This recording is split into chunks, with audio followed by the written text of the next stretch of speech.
तुम हिंदू लोग पत्थर की पूजा कैसे कर सकते हो? उस बेजान मूर्ति में भगवान रहते हैं, ये तो मजाक ही होगा। ये तो सिर्फ आपका पाखंड है। हमें तो इन खिलौनों की जरूरत नहीं होती।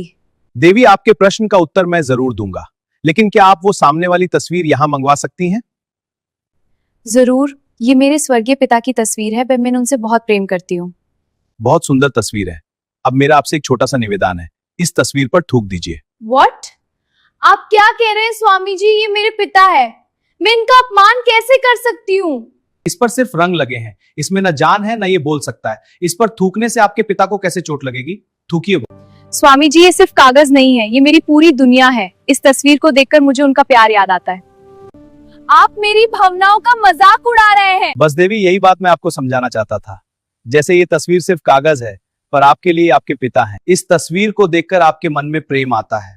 बिल्कुल वैसे ही हम हिंदुओं के लिए मूर्ति सिर्फ पत्थर नहीं होती, वो हमारे ईश्वर का प्रतीक होती है। उस मूर्ति के माध्यम से हम उस परम शक्ति को महसूस करते हैं। ये अंधविश्वास नहीं, ये भावनाओं का विज्ञान है। लेकिन मेरे मन में एक और बड़ा सवाल है, अगर बुरा ना माने तो पूछूं? पूछिए देवी। पूरी दुनिया कहती है गॉड इज वन, हमारा भी एक ही गॉड है, लेकिन मैंने सुना है कि आप हिंदुओं के 33 करोड़ देवी देवता होते हैं। क्या आप लोग कंफ्यूज नहीं है? आखिर ईश्वर एक है या अनेक? सवाल बहुत पेचीदा है। एक ईश्वर या 33 करोड़ देवी देवता? देवी जी, सबसे पहले तो आपका सवाल ही गलत है। हिंदू धर्म में 33 करोड़ देवी देवता नहीं, 33 कोटि देवी देवता है। मतलब मैं कुछ समझी नहीं। हमारे वेदों में लिखा है 33 कोटि देवी देवता। संस्कृत में कोटि शब्द के दो अर्थ होते हैं। अंग्रेजों ने कोटि का अनुवाद करोड़ कर दिया और मजाक बना दिया। सिर्फ 33 प्रकार? कौन कौन से?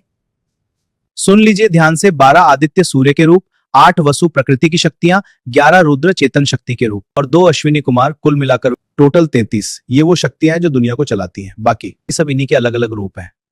आपकी बात समझ आ गई कि 33 करोड़ नहीं बल्कि 33 कोटि देवता हैं। लेकिन फिर भी 33 ही क्यों? आपका भगवान ऑल इन वन नहीं है? ये एक गंभीर प्रश्न है। विद्या के लिए सरस्वती, पैसे के लिए लक्ष्मी, रक्षा के लिए हनुमान, इतने सारे अलग अलग भगवान की जरूरत क्या है? सीधा मुख्य भगवान से बात क्यों नहीं करते? जेनिफर, तुम्हारे देश को कौन चलाता है? हमारे प्राइम मिनिस्टर। तो क्या तुम्हारे प्राइम मिनिस्टर खुद जाकर सड़कों पर झाड़ू लगाते हैं? क्या वो खुद बैंक में बैठकर पैसे गिनते हैं? या खुद स्कूल जाकर बच्चों को ABCD पढ़ाते हैं? क्या इतने सारे काम अकेला प्राइम मिनिस्टर कर लेता है? नहीं, वो तो PM है। काम करने के लिए उनके पास अलग अलग मिनिस्टर्स होते हैं, जैसे education minister, finance minister, defence minister. बस यही लॉजिक है जेनिफर। हमारे परमात्मा एक ही है, वही इस सृष्टि के प्राइम मिनिस्टर है। लेकिन इतनी बड़ी सृष्टि को सिस्टमैटिक तरीके से चलाने के लिए उसने अलग अलग विभाग बांट रखे हैं। जैसे अगर तुम्हें नॉलेज चाहिए तो एजुकेशन मिनिस्टर के पास जाओ, यानी माँ सरस्वती। अगर धन चाहिए तो फाइनेंस मिनिस्टर के पास जाओ, यानी माँ लक्ष्मी। अगर सुरक्षा चाहिए तो डिफेंस मिनिस्टर यानी हनुमान जी। और अगर बारिश चाहिए तो वाटर मिनिस्टर यानी इंद्रदेव। ओह, तो ये सब एक गवर्नमेंट सिस्टम की तरह काम करता है। बिल्कुल। हम अलग अलग देवताओं की पूजा इसलिए करते हैं ताकि उस विशेष शक्ति का लाभ ले सके। लेकिन याद रखना जेनिफर, मिनिस्टर कोई भी हो, पावर उसी एक परमात्मा से आती है। वाओ, इतना ऑर्गेनाइज सिस्टम। आज समझ आया कि सनातन धर्म सिर्फ आस्था नहीं, पूरा मैनेजमेंट सिस्टम है। ईश्वर एक है लेकिन उसकी शक्तियां अनेक हैं।